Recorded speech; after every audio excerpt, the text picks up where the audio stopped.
Hi, my name is Nathan, and today we're going to do a comic book review of Something is Killing the Children, issue number 2, brought to you by Rated Comics. I know this is an older comic, but you know what? It's going to be a Netflix show at the end of 2022. That's what the articles say. But we're going to review the comic book, at least the first story arc. I already did the full story of Erica Slaughter origin story, issues number 16 through 20. So that being said, let's get to it. Now, before I get into this review, if you like the content so far, or this is your first time here, consider liking the video and subscribing to Rated Comics YouTube channel. It'll help Rated Comics to make more content like this. We start off with 10 in the morning. This boy named Tommy, his alarm's going off, and he puts his alarm or turns it off or puts it on sleep or whatever, and he says those two words that I think we all can relate to when we wake up in the morning before we're quite ready to. He goes downstairs. His mother is smoking, and her ashtray is filled with cigarettes. She asked her son, Tommy, did you sleep well? Mom, I'm running late. But did you sleep? A little. Enough, she says. But you look terrible. Thanks, Mom. Clearly, she's grieving of some sort. And it turns out what she's grieving about is the death of her daughter, Tommy's sister, Sophie. So Tommy is going through emotions. She's going through emotions.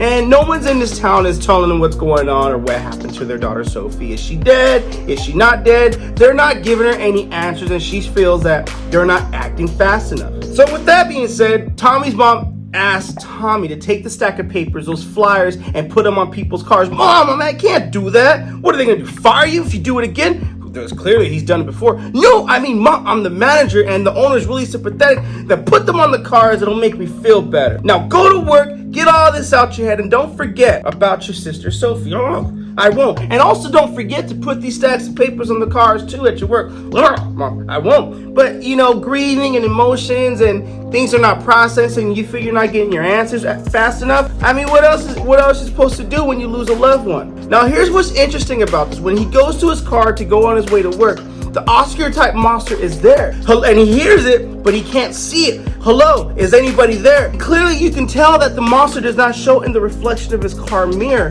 which is an awesome way. I love how this book shows you rather than tells you. Erica and James go to Applebee's, not Applebee's, Applebee's, you know, copyright issues. So James so we're gonna start monster hunting by going to Applebee's? Yes, we gotta figure out where to start. We're gonna start here. So Erica goes to Tommy, you the manager? Yeah, we just opened. The people, she's asking questions about the place. Do people come here a lot? Does it get pretty busy? And he's like, well, you know, I don't understand the question. So Erica tells him, look, I want that booth. I'm gonna leave my stuff there. Is that a problem? I need some secrecy, some privacy here to work. And to sweeten your deal, I will give you $50 a day cash to store my backpack and my other stuff. Make sure no one touches it.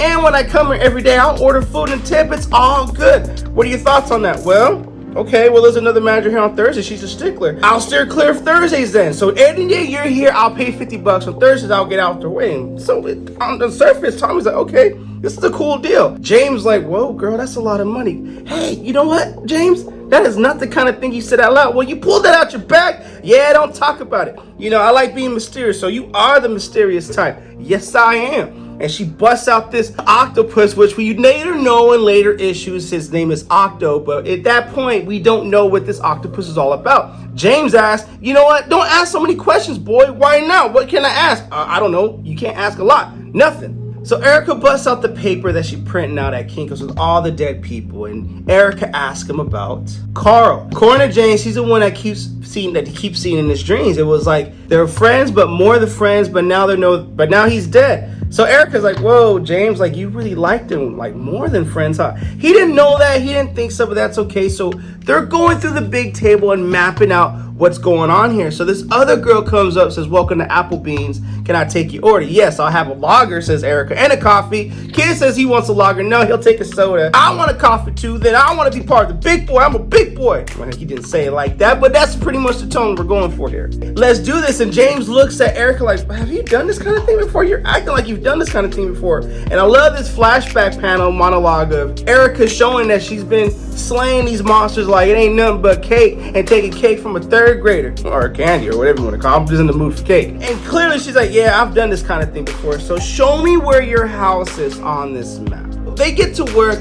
This girl tells Tommy, you know, that's kind of weird. You know who that lady is? I don't know who she is. And this girl tells Tommy, you know, this girl is with that guy, James. He's one of the boys who survived the attack, but he didn't say nothing to the police. And is that his sister? No, way too old. Never seen him before. That's freaking weird. Well, he was a suspect, and you know he's supposed to be in school, right?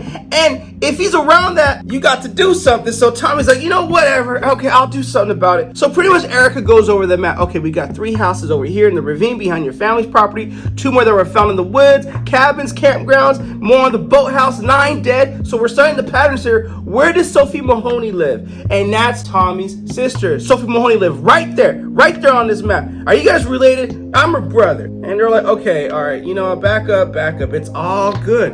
And Tommy's like, what are you two doing here? Before James can even speak, Erica's like, dude, shut up, James. Like, I got this. Do you know something? Do you know what happened to her? Where she might be? Look, James, like, you're going through a lot of emotions right now. She's one of the missing bodies. I don't know where your sister is, Tommy. Well, how the F do you know my name? Boy, your name tag. Relax. So Erica knows the tension's about to get thick. She has to leave. She tells James to leave. Grab my stuff and go. Let's go, James. Just leave. He fumbles her backpack and her machete knife came out. And Tommy's like, you did something to her, did you? Tommy's about to touch Erica Slaughter's shoulders. And in defense, she just reflects on him, puts him in a submissive position like, hey, I ain't trying to hurt you. You don't know any freaking thing, do you, Erica? Look, I'm going to go. I'm letting you go. I'm not going to hurt you, James. I'm just going to walk out that door. You're not going to see me again. Keep the money. I don't want no freaking trouble. When they leave, James gets called out for being some kind of Satan cult, and Tommy calls the sheriff to report something suspicious. Erica and James leave and they're walking to their next step. Erica gets a phone call and you can tell she dreads that phone call. She answers the call. Yeah, I know the drill. It doesn't happen every time. I'm hanging up now. Who do you keep talking to? I don't know, James, an asshole. So obviously in further issues like in House of Slaughter, which you can check out those reviews on this channel too, we get to know what's behind the secret society of the Monster Killing Society. But in this issue, we just don't know that. At least at that point when this issue was written. But I love the mystery we're gonna show you, but not tell you in this issue. So back in Erica Slaughter's motel, she goes in and the hotel front desk is like, hey, you had a call. Yeah, I know. Too bad they missed me. Hey, dude, I don't want any trouble, all right? Well, me neither, says Erica. So when she gets in her hotel room and lays out her backpack and takes out her octopus, it's shocking that the octopus can talk, you know? And Erica tells the octopus, you saw the map. It's class E7, so they class these monsters now. There are still kids missing, so it's stashing its food somewhere. They are probably caves off the lake. I need to know what kind of thing it's going to be before I go looking for it. And it's probably going to be a few days before I can do that. So I need you thinking on it. In the meanwhile, do you understand? Octo says yes. Sheriff comes in. He approaches the front desk manager. I want her out of here. There's been noises. She creeps me the freak out. All right. Go back to your office, said Ben. So when Sheriff Mahoney approaches Erica Slaughter's hotel room, we see this shadow and this light emitting from underneath the doorstep. What in the Sam Hill? So he rubs his eyes, looks at it again, that shadow disappears. Open up, police. I don't know what you got in the man, but I don't want any funny business. I don't know if he talks Southern. It just sounds something that would fit the bill. Erica opens the door. Nothing funny going on in here, officer. Now what seems to be the problem? And that is how we end Something is Killing the Children, issue number 2. I thought, obviously, I already know what happens further on. I just want to upload Something to Kill the Children content before it airs on Netflix. Let's be honest, I think it's a fantastic comic book. Link in description if you wish to add the Slaughter Pack set to your comic book collection, which is the first story arc that we have here at Rated Comics, which is issues number 1 through 5. So you get the first story arc, get the gist of it, add this to your comic book collection, because when this airs on Netflix, it's just going to be awesome to have into your collection. Not to mention, it's an awesome read. Netflix thought so, and I believe you will too. With that being said, Something's Killing the Children, issue number 2. What you guys think of the comic book? Comment below, let me know. And also, if you like the content we're throwing up, you know what to do. Don't be shy and don't be stingy. Here at Rated Comics, we do awesome comic book reviews, comic book related content with the occasional comic book giveaway. Thanks again for watching. Until next time.